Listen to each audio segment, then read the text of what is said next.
ನೋಡಿ, ಕೋಗಿಲಿನಲ್ಲಿ ಅಕ್ರಮವಾಗಿ ಶೆಡ್ಗಳನ್ನು ಕಟ್ಕೊಂಡಿರೋರನ್ನ ಸಿದ್ದರಾಮಯ್ಯ ಸಾಹೇಬರ ಸರ್ಕಾರನೇ ಬೆಂಗಳೂರು ಡೆವಲಪ್ಮೆಂಟ್ ಅಥಾರಿಟಿ, ಅದರದ್ದು ಬೆಂಗಳೂರು ಅಭಿವೃದ್ಧಿ ಖಾತೆ ಸಚಿವರು ಆಗಿರುವಂತಹ ಡಿ ಕೆ ಶಿವಕುಮಾರ್ ಅವರು ಇರ್ಬೋದು, ಅಲ್ಲಿನ ಸ್ಥಳೀಯ ಶಾಸಕರು ಹಾಗೂ ಕಂದಾಯ ಸಚಿವರು ಆಗಿರುವಂತಹ ಕೃಷ್ಣ ಬೈರೇಗೌಡರು ಇರ್ಬೋದು, ಸೂಕ್ತವಾದ ಕ್ರಮವನ್ನು ಕೈಗೊಂಡು ಡೆಮಾಲಿಷ್ ಮಾಡಿದ್ವಿ. ಸರ್ಕಾರಿ ಜಾಗದಲ್ಲಿ ಯಾರೇ ಏನೇ ಕಟ್ಟಿದ್ರೂ ಕೂಡ ಅದನ್ನು ಡೆಮಾಲಿಷ್ ಮಾಡಬೇಕಾದದ್ದು ಸರ್ಕಾರದ ಕರ್ತವ್ಯ ಆಗುತ್ತೆ. ಸರ್ಕಾರಿ ಭೂಮಿಗಳನ್ನು ನಾವು ಸುಪರ್ದಿನಲ್ಲಿ ಇಟ್ಕೊಳ್ಬೇಕಾಗುತ್ತೆ. ಅದಾದ ಕೂಡಲೇ ಕೇರಳದ ಮುಖ್ಯಮಂತ್ರಿ ಪಿಣರಾಯಿ ವಿಜಯನ್ ಟ್ವೀಟ್ ಮಾಡ್ತಾರೆ. ಈ ಪಿಣರಾಯಿ ವಿಜಯನಿಗೂ ನಿಮ್ಮ ಪಕ್ಷದ ಜನರಲ್ ಸೆಕ್ರೆಟರಿ ಆಗಿರುವ ಕೆ ವೇಣುಗೋಪಾಲ್ ಅವರಿಗೂ ಅಲ್ಲಿ ಅಕ್ರಮವಾಗಿ ಬಂದು ನೆಲೆಸಿರುವಂತಹ ಅಸ್ಸಾಮಿಗಳು, ಆ ಕಡೆ ವೆಸ್ಟ್ ಬೆಂಗಾಲ್ ಅವರು ಅಂತ ಹೇಳ್ಕೊಳ್ಳುವಂಥ ಬಾಂಗ್ಲಾದೇಶಿಯವ್ರಿಗೂ ಏನು ಸಂಬಂಧ ಇದೆ? ಏನು ಕೇರಳದವ್ರು ಬಂದಿದ್ರಾ? ಅದು ಕೇರಳದವರು ಅಕ್ರಮವಾಗಿ ಬಂದಿತ್ತು ಅಂದ್ರನ್ನ ಅವರಿಗೂ ನಮಗೆ ನೆಲ ಕೊಡಬೇಕಾದಂಥ ದರದು ನಮಗೇನೂ ಇಲ್ಲ. ಆದರೆ ಪಿಣರಾಯಿ ವಿಜಯನ್ ಮತ್ತು ಕೆ ಸಿ ವೇಣುಗೋಪಾಲು ಮೆಸೇಜ್ ಮಾಡಿದ ಕೂಡಲೇ ಅಥವಾ ಅವ್ರು ಬಂದು ಹೇಳಿಕೆಯನ್ನು ಕೊಟ್ಟಿದ್ದ ಕೂಡಲೇ ಅಥವಾ ಅವರೇ ಸ್ಥಳಕ್ಕೆ ಭೇಟಿ ಕೊಡ್ತೀವಿ ಅಥವಾ ಸಿದ್ದರಾಮಯ್ಯನವ್ರಿಗೆ ಕಾಲ್ ಮಾಡಿದ ಕೂಡಲೇ ನಾವು ಅವರಿಗೆ ಬದಲಿ ಮನೆ ಕೊಡ್ತೀವಿ ಅಂತ ಹೇಳ್ತಿದ್ರಲ್ಲ. ಮಾನ್ಯ ಮುಖ್ಯಮಂತ್ರಿ ಸಿದ್ದರಾಮಯ್ಯ 17 ಬಜೆಟ್ ಮಂಡಿಸಿದಿರಿ.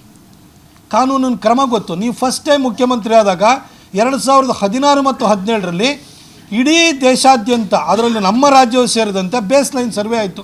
ನರೇಂದ್ರ ಮೋದಿಯವರು ಬಂದಾದಮೇಲೆ ಪ್ರತಿಯೊಬ್ಬನಿಗೊಂದು ಸೂರು ಕೊಡಬೇಕು ಅಂತ ಹೊರಟರು. ಹಾಗಾಗಿ ಬೇಸ್ ಲೈನ್ ಸರ್ವೆ ಮಾಡಿ ಅಂತ ಹೇಳಿದರು. ಯಾರು ಸೈಟ್ಲೆಸ್ ಇದ್ದಾರೆ, ನಿವೇಶನ ರಹಿತರಿದ್ದಾರೆ, ಯಾರು ಹೌಸ್ಲೆಸ್ ಇದ್ದಾರೆ, ಯಾರು ಒಂದು ನಿವಾಸ ರಹಿತರಿದ್ದಾರೆ, ಯಾರಿಗೆ ನಿವಾಸ ಮತ್ತು ನಿವೇಶನ ಎರಡೂ ಇಲ್ಲ, ಇವರಿಷ್ಟನ್ನು ಕೂಡ ಪಟ್ಟಿ ಮಾಡಿ ಆಗಿದೆ. ಪಟ್ಟಿನಲ್ಲಿ ನಾವು ಕ್ಯಾಟಗರಿ ವೈಸು ಪಟ್ಟಿ ಮಾಡಿ ಅದರಲ್ಲಿ ಸೀನಿಯಾರಿಟಿ ಇದೆ. ಯಾರೋ ವೆಸ್ಟ್ ಬೆಂಗಾಲು, ಅಸ್ಸಾಮು ಅಂತ ಹೇಳ್ಕೊಂಡು ಬಂದು ಹಿಂದಿಲಿ ಮಾತಾಡ್ತಾರೆ. ಇಲ್ಲಿ ಕೇರಳದವರು ಎಲ್ಲಿ ಹಿಂದಿ ಮಾತಾಡ್ತಾರೆ? ಅವ್ರು ಕೇರಳದವರು ಅಲ್ಲ. ಅವರಿಗೆ ಪಿಣರಾಯಿ ವಿಜಯನು ಟ್ವೀಟ್ ಮಾಡಿದ ಕೂಡಲೇ ಸಿದ್ದರಾಮಯ್ಯನವರು ರೆಸ್ಪಾಂಡ್ ಮಾಡಿ ಅವ್ರಿಗೆ ಮನೆ ಹುಡ್ಕೊಡ್ತೀವಿ. ಸರ್, ಯಾವ ಕಾನೂನಿನಲ್ಲಿ ಯಾವ ಅವಕಾಶ ಇದೆ ಸರ್ ನಿಮಗೆ ಮನೆ ಕೊಡೋದಕ್ಕೆ? ಎಲ್ಲಿಂದೆಲ್ಲ ಬಂದಿರೋರನ್ನ ನೀವು ವೋಟ್ ಬ್ಯಾಂಕ್ ಮಾಡಿ next Aadhaar card, voter I D ಸೃಷ್ಟಿ ಮಾಡಿ ಚುನಾವಣೆ ಗೆಲ್ಲೋದಕ್ಕೋಸ್ಕರ ಅವರಿಗೆ ಬದಲಿ ನಾವೇನೋ ನಿವೇಶನವನ್ನು ಕೊಡ್ತೀವಿ ಅಥವಾ ಅವರಿಗೆ ನಿವಾಸವನ್ನು ಕೊಡ್ತೀವಿ ಅಂತೇಳಿ ನೀವು ಪ್ರಾಮಿಸ್ ಮಾಡ್ತಾಯಿದ್ದೀರಾ.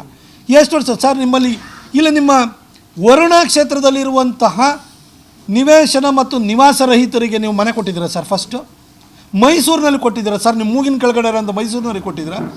ಯಾಕಾಗಿ ಹೊರಗಿನವ್ರಿಗೆ ಬಂದವರಿಗೆ ನೀವು ಕೊಡ್ತೀವಿ ಅಂತ ಹೊಟ್ಟಿದ್ದೀರಿ? ಇದು ಭಾಳ ಸ್ಪಷ್ಟವಾಗಿದೆ ಉದ್ದೇಶ.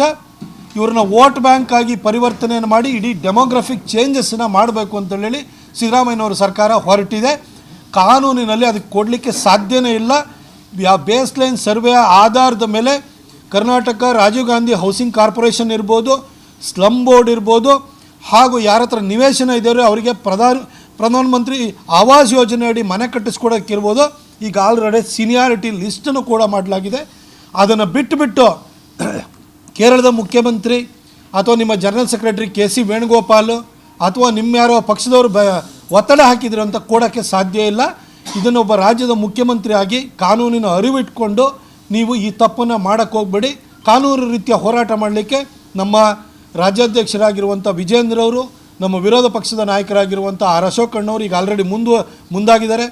ಅಲ್ಲಿಗೆ ನಮ್ಮ ಒಂದು ಅದರಲ್ಲಿ ಶೋಧನಾ ಸಮಿತಿನೂ ಕೂಡ ಅಲ್ಲಿ ನಮ್ಮ SR ವಿಶ್ವನಾಥ್ ಅವರ ನೇತೃತ್ವದಲ್ಲಿ ಹೋಗಿದೆ.